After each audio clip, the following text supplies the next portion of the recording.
Hey, what's up guys? Welcome back. In today's video, I'm going to be going over the new, fastest Highground Retake. Now I say new because not many big, well-known creative warriors do this, and it's the second fastest thing to do, right behind a double 90. So in this video, I'm going to be going over that move, comparing it to 90s, and then showing you all the variations that you can do with it. I'm also going to whip out the hand cam as well, like I do in all my retake videos. My next video will most likely be a setup tour since I have a bunch of new equipment, so if you do want to catch that, make sure you subscribe. All my socials are at the bottom of the screen as always, and let's get into it. So what this move basically is a double jump out or a double side jump. And there's a lot of ways to do this, protected and unprotected. I'm just going to start off by explaining the mechanics and the speed of this move, and then I'm going to get into all the protected and other variations. Keep in mind, I've seen barely any big players doing this move, but after this video, I can almost guarantee it being used a whole lot more. So now I've got the hand cam set up. This is what the move looks like in full speed.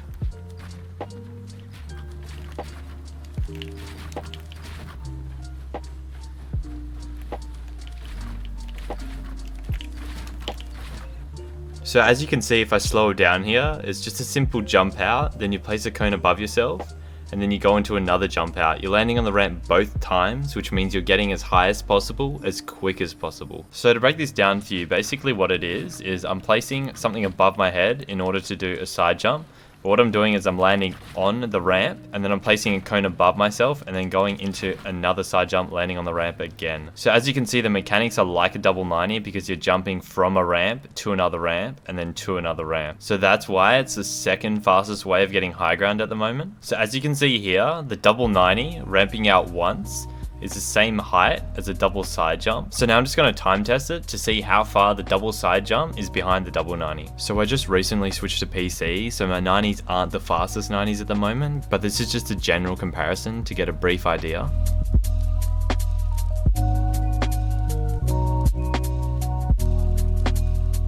So as you can see, the speed of the double jump out is very close to the double 90, and nothing really comes close to the speed of a double 90 except this double jump out, and I'm not really sure why too many people aren't doing this at the moment. Now yes, the double jump out is a lot harder to do, but that also makes it a lot more unpredictable because people have been doing double 90s for like 4 seasons now. They're really predictable in build fights, so if you can pull off a double jump out, it will be a lot more beneficial, and when I start going over the protection methods, it gets even better. So now as you can see, a triple 90 is the same height as a double jump out 180, so I'm just going to compare these two as well.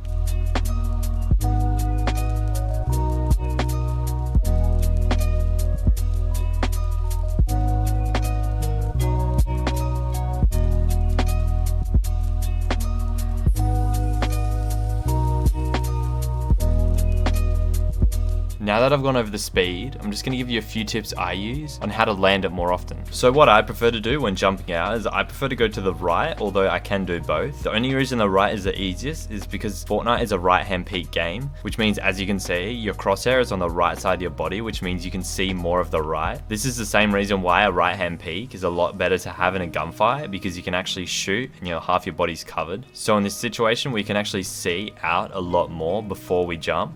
Whereas if we're jumping to the left, you can't see that much. Now the best way I find for nailing these jump outs is to jump right on this straight bit of wood here.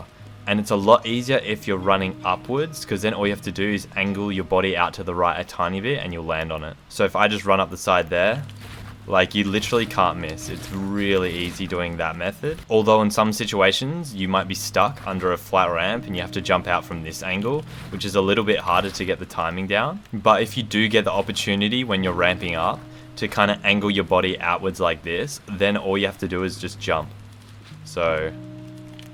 And you'll nail it every single time. It's actually really easy to get down. So then from flowing the first jump into the second jump, what you want to do is you kind of want to look above halfway on your ramp. So halfway is about here. You just want to pull out your pyramid, and if you hold L1, it will automatically place. So you want to jump, flat ramp, look up, L1. You don't look up all the way, you just want to look up above halfway on the ramp, and then you can go into another one. So run up, jump, place a cone, and as you can see, I jumped up on an angle facing this way, which means if I kept momentum, I would have landed in my second side jump. So you're probably thinking, oh, well, that's pretty cool to get high ground, but you're like really exposed when doing this. And that's when the protected variations come in. So the first and most obvious is to just place a wall through your cone like this for protection for when you jump. So this right here is a really old meta, but if you combine it with a double jump out, what you're doing is you're placing a wall prematurely, placing the flat ramp, then the cone, and then you got to place another wall, and then do that. So now we're looking at a little bit more protection, and that should look something like this.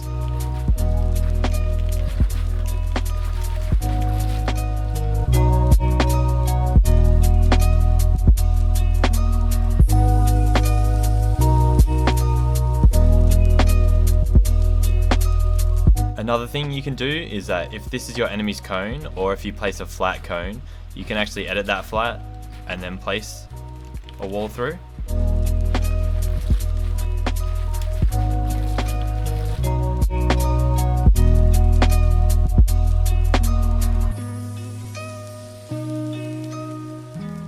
Another super protected variation is that you prematurely place the wall and the cone before you side jump, so that when you come up, you're protected like this, and if you want to go into a double, you place the wall and the cone once again.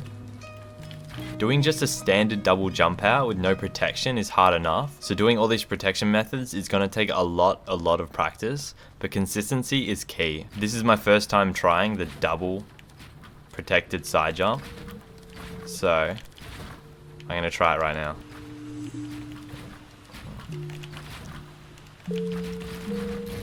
So close. Alright, so that was it, except I didn't put the cone here.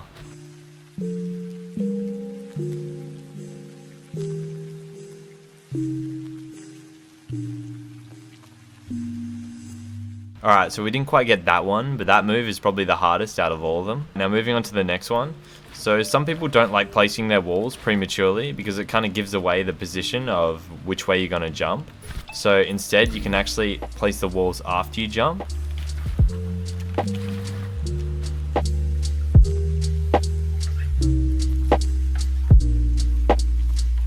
Me personally, I prefer when you pre-place the wall, only because it gives you more protection to side jump, whereas I feel like if you place the walls after then jump, you're more exposed while you're jumping, which gives your opponent an easier shot. Also, one thing to note is that you can't do a double jump out with this method, because if you place a cone here, it blocks off your momentum, so you'd have to change directions. So I'm just going to leave you with some random free builds I got while filming this video. I'm a bit of a bot at the moment because I only switched to PC 4 days ago, as well as it's really hard to play with a hand cam. But that's it for this video. It was just a quick one on some double jump outs and a few jump out variations. Thank you guys so much for watching, and I'll see you in the next one.